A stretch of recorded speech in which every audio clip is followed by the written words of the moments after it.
মানুষের ভালোবাসা পেয়েছি, পরিশ্রম করেছি, তারা বিশ্বাস রেখে ভালোবাসা দিয়েছেন আমাকে, তাদের পাশে দাঁড়ানো আমার দায়িত্ব, কর্তব্য।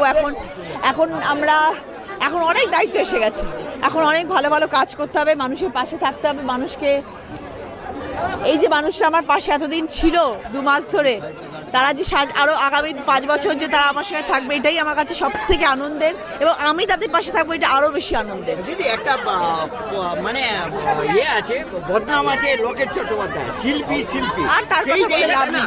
সেই জায়গাটা কতটা ফুলফিল করতে পারবেন? দেখো, আমি কাজ করতে এসেছি, আমি কাজ করব, এবং দিদি আমাকে প্রার্থী করে পাঠিয়েছেন এই বিশ্বাস রেখে যে রচনার ওপর ভরসা করে যাওয়া যায়, এগোনো যায়, এবং সেই ভরসা আমি কিছুটা হলেও করতে পেরেছি। আমি হুগলি জেলা দিদিকে উপহার দিতে পেরেছি, এবং আগামী দিনেও আমি যা কাজ করব দিদি অভিষেকের সাথে কথা বলে আলোচনা করে ভালো কাজ করার ইচ্ছে আছে, দেখা যাক।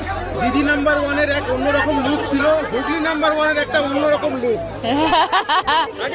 দেখেছি আবার এখন। হ্যাঁ, একদমই তাই, এবং সত্যি কথা বলতে খুব খুব খুশি আমি, এবং আমার ভালো কাজ করার ইচ্ছে আছে।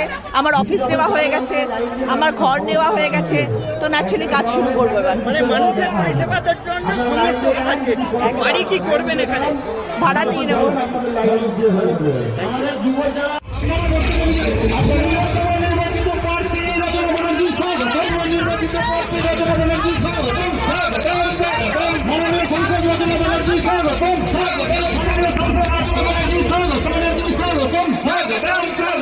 আজকে রচনাদির জন্য একটু সকলে জোরে হাততালি।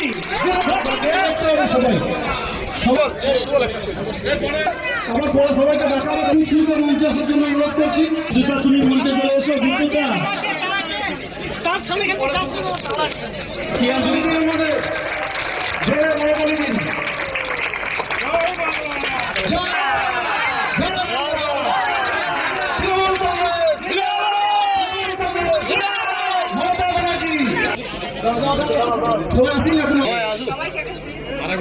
রাজা গ্রাম পঞ্চায়েতের সকল সদস্যদের অনুরোধ করছি